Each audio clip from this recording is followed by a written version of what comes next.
भैया कोई बॉम्बे जा रहा हो तो मुकेश अंबानी जी से इतनी बात हमारी कह देना कि चाचा अब लौंडे शादी ना हो गई, तुम तो रूस यूक्रेन युद्ध बना दियो, खत्म नहीं हो रहा, पता नहीं चल रहा क्या हुआ वो। एक फंक्शन, 2 फंक्शन, 3 फंक्शन, चलो रिहाना नचा दिए, रहो जल्दी दोसान तुम्हारे यहाँ आ गए, करीना कपूर नाच गई, अब एक भी प्रोग्राम हल्के कर दिए। देश के सबसे अमीर शख्स के यहाँ शहनाई बज रही है या को पिछले 4 महीनों से मुकेश अंबानी के बेटे अनंत के विवाह की रस्में चल रही है।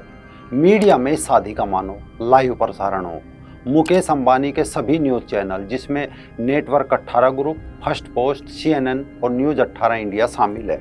हालांकि शादी को लेकर सोशल मीडिया पर भी तरह तरह की प्रतिक्रियाएं आ रही है। तो सबसे पहले सोशल मीडिया की प्रतिक्रियाएं देखेंगे, इसके बाद इस शादी का एक विश्लेषण भी करेंगे कि एक आम भारतीय के लिए इस शादी के मायने क्या है और मुकेश अंबानी एक आम गरीब को इस शादी से क्या संदेश दे रहे हैं। नमस्कार दोस्तों, मैं राजीव चौधरी। टीवी एक्ट्रेस और बिग बॉस सीजन 13 की प्रतियोगी आरती सिंह ने इसी साल अप्रैल महीने में बिजनेसमैन दीपक चौहान से विवाह किया था। विवाह के बाद दोनों पेरिस सहित कई विदेशी जगह पर हनीमून के लिए गए थे, जहां से वो वापस भी लौट आए। लेकिन आरती सिंह अभी तक सोशल मीडिया पर हनीमून की फोटो शेयर कर रही है। ऐसा लग रहा है कि अब यूजर इससे तंग आ चुके हैं। इसीलिए एक ने तो कमेंट कर दिया कि अंबानी की शादी और आरती का हनीमून खत्म ही नहीं हो रहा है। तो फिर बात आ गई अनंत अंबानी और राधिका मर्चेंट के विवाह की, जो 12 जुलाई को है, लेकिन जश्न कई दिनों से चल रहा है।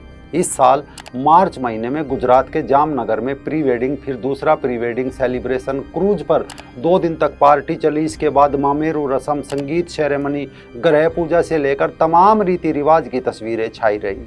इसके अलावा हाल ही में मुकेश की कंपनी रिलायंस जियो ने रिचार्ज प्लान की कीमतों में भी 15% से लेकर 25% तक की बढ़ोतरी की है। इसे लेकर भी कुछ लोगों ने अपनी अपनी राय रखी। किसी ने बोलकर कहा तो किसी ने लिखकर।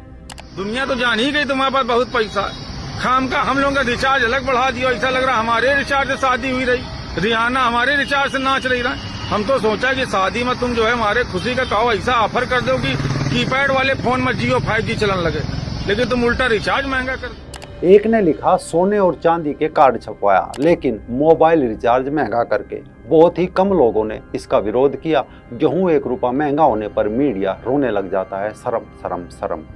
किसी ने लिखा अंबानी परिवार की शादी को ऐसे प्रदर्शित किया जा रहा है जैसे किसी व्यक्तिगत उत्सव की बजाय एक सार्वजनिक तमाशा हो, और यह अति आलीशान शादी उन लोगों की संवेदनाओं के प्रति असंवेदनशीलता दिखाती है जो आर्थिक कठिनाइयों का सामना कर रहे हैं। इस तरह का प्रदर्शन समाज में असमानता और सामाजिक विभाजन को बढ़ावा दे सकता है। जियो का रिचार्ज महंगा होने पर किसी ने लिखा कि हे पार्थ, अब रथ को BSNL ऑफिस की तरफ ले चलो, दूसरी कंपनियों के रिचार्ज प्लान अब महंगे हो गए हैं। एक ने यहाँ तक लिखा कि पहले फ्री देकर सबको जियो की लत लगाई और अब रिचार्ज महंगे कर दिए, ये तो दारू जैसा हो गया कि लत लगा के महंगी कर दो। तो एक ने लिखा कि अंबानी के बेटे की शादी को देखकर लगता है कि हम वापस राजतंत्र प्राथमिक व्यवस्था में आ गए हैं, जहाँ राजा की बेटी एवं बेटियों की शादी एक राजकीय उत्सव के तौर पर मनाई जाती थी। ये अनंत अंबानी की शादी है। पहले 2 प्री वेडिंग, फिर असली शादी, रिसेप्शन, पार्टी वगैरह का दौर बदस्तूर जारी है। बॉलीवुड और क्रिकेट जगत की बड़ी बड़ी हस्तियों का जमावड़ा मुकेश के घर हो रहा है। बताया जा रहा है कि इस पूरे उत्सव पर तकरीबन 1000 से लेकर 1500 करोड़ रुपए खर्च किए जाएंगे, जबकि कुछ मीडिया रिपोर्ट तो इस उत्सव का खर्चा इससे कहीं अधिक आंक रही है। सोचिए विवाह उत्सव कैसा होगा। पिछले साल देश में G20 सम्मेलन हुआ था, जिसमें 20 बड़े राष्ट्र के राष्ट्राध्यक्ष आए थे। 60 शहरों में करीब 1.5 करोड़ लोग इससे प्रभावित हुए थे। विदेश मंत्रालय की वेबसाइट के अनुसार इसका कुल खर्चा था 990 करोड़, यानी अनंत अंबानी की शादी में हो रहे खर्च से बेहद कम। जबकि एक इंटरनेशनल इवेंट था, क्योंकि ना तो G20 में जस्टिन बीबर को 83 करोड़ रुपए दिए थे, ना रिहाना के एक ठुमके के 74 करोड़ रुपए। शादी से पहले का ये जश्न 1 मार्च को गुजरात के जामनगर में 3 दिनों तक चला था। शायद यही कारण है कि डेली मेल ने अपनी एक रिपोर्ट में इस विवाह का खर्च कहीं अधिक आंका है। उनके अनुसार तो इस 250 मिलियन पाउंड की शादी में हर निमंत्रण पर 7000 पाउंड के तो सिर्फ उपहार ही होंगे। शायद तभी मृत्युंजय द्वारा जारी एक रिपोर्ट में इस वैवाहिक उत्सव को लेकर कई सारे विश्लेषण किए गए हैं कि एक आम हिंदुस्तानी व्यक्ति का शादी के इस तामझाम को लेकर क्या नजरिया है। दरअसल मुकेश अंबानी के यहाँ हो रही शादी देखने में भले ही आलीशान और पैसों की बर्बादी लगे, लेकिन खुद मुकेश अंबानी के लिए मामूली सी बात है, क्योंकि मुकेश अंबानी ने अपने बेटे के विवाह में महीनों चलने वाले जलसे पर मात्र अपने आधे दिन की कमाई खर्च की है। ब्लूमबर्ग बिलियनियर इंडेक्स की एक रिपोर्ट के अनुसार साल 2023 में मुकेश अंबानी ने अपनी संपत्ति में 80,000 करोड़ का इजाफा किया था। यानी मुकेश अंबानी ने प्रतिदिन लगभग 2,000 करोड़ रुपए की कमाई की थी। इसके मुकाबले उन्होंने अपने बेटे की शादी पे 1,200 करोड़ यानी आधे दिन की कमाई खर्च की है।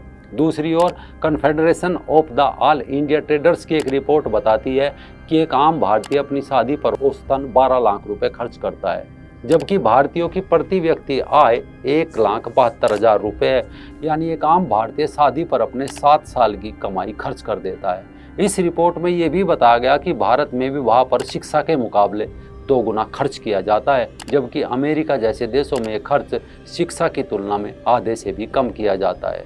यानी भारत में देखा देखी शानो शौकत दिखाने के लिए आम लोग कर्ज लेकर भी खर्च करने से नहीं हिचकते, जबकि अमेरिका जैसे देशों के लोग अमीर होते हुए भी शादियों में बेहद कम खर्च करते हैं। इससे ये भी कहा जा सकता है कि हमारी सनातन परंपराओं में 16 संस्कारों में एक वैवाहिक संस्कार अब इंडियन वेडिंग मार्केट के रूप में बहुत बड़ा उद्योग बन चुका है। रिपोर्ट के अनुसार मौजूदा वक्त में देश में हर साल 80 लाख से लेकर 1 करोड़ तक शादियां होती है, जिनका कुल बजट लगभग 10 लाख करोड़ रुपए है, जबकि अमेरिका जैसे सबसे विशाल अर्थव्यवस्था वाले देश में शादी पर सालाना 5 लाख करोड़ रुपए ही खर्च होता है। यानी इंडिया वेडिंग मार्केट का दायरा अमेरिका से दुगना है। ऐसा नहीं है कि इस पर संसद में बहस ना हुई हो या इसका किसी को पता ही ना हो। साल 2017 में बिहार के सुपौल से सांसद लोकसभा सांसद रंजीत रंजन ने एक प्राइवेट मेंबर बिल पेश किया था। इस बिल में शादी की फिजूल खर्ची को रोकने के लिए सख्त कानून बनाने की बात कही थी। इस बिल में मेहमानों की संख्या सीमित करने के अलावा 5 लाख रुपए से अधिक खर्च करने पर रोक लगाने की भी सिफारिश की गई थी। साथ ही सांसद ने मांग की थी कि अगर किसी ने तय की गई राशि से अधिक पैसे खर्च किए तो उस पर 10% का टैक्स लगाया जाए और टैक्स का ये पैसा गरीब लड़कियों की शादियों पर खर्च किया जाए।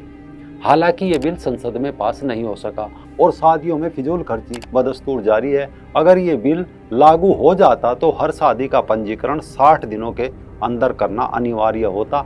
इससे दहेज जैसी बीमारी पर भी लगाम लगती। दूसरा, पंजीकरण से सरकार शादी में आने वाले मेहमान, रिश्तेदारों और बारात की संख्या के साथ साथ शादी और रिसेप्शन में परोसे गए भोजन की भी सीमा तय कर सकती थी, ताकि शादियों में होने वाली खाने की बर्बादी पर लगाम लगाई जा सके। ऐसे में सवाल ये भी हो सकता है कि क्या शादी में खर्च करना जरूरी है, और क्या कम खर्च करने वाला गरीब और ज़्यादा खर्च करने वाला अमीर माना जाता है। असल में पूरा विश्व जानता है कि मुकेश अंबानी बहुत पैसे वाला है। कुछ लोग कह रहे हैं कि ये वो एक संदेश दे सकता था कि इतना अमीर होने के बाद भी उसने साधारण से उत्सव में अपने बच्चों का विवाह किया। ऐसे कई उदाहरण हैं जिन्होंने फेमस होकर भी सिंपल शादी की। इनमें यामी गौतम है, राणा दग्गूबाती है, बैडमिंटन खिलाड़ी ज्वाला गुट्टा है, वरुण धवन है। इसके अलावा पिछले दिनों सूरत के एक बड़े उद्योगपति महेश सवानी ने समाज को एक नई राह बताने के लिए सामूहिक विवाह में अपने बेटे और भतीजे की शादी की थी। लेकिन आम लोग जीवन भर की गाढ़ी कमाई शादियों में फूंक देते हैं, जबकि शादी 2 दिलों का बंधन माना जाता है। जिंदगी की नई शुरुआत होती है। जिंदगी के ऐसे अहम मोड़ पर 2 परिवार कंगाल होकर खर्च करते हैं और कर्ज लेकर दिखावा करते हैं। निश्चित ही वो अपने फ्यूचर को बर्बाद कर लेते हैं। शादी के बाद सालों तक तो वो कर्ज ही उतारते रहते हैं। मुकेश अंबानी के पास पैसा है, सोर्स है, कमाई के बड़े साधन है। आज जियो के पास 463 मिलियन यूजर्स है। वो 1 रुपया भी बढ़ाता है तो 463 मिलियन रुपए एक पल में उसकी झोली में चले जाते हैं। और अगर 100 रुपये बढ़ा दे तो कमाई का अनुमान आप लगा सकते हैं।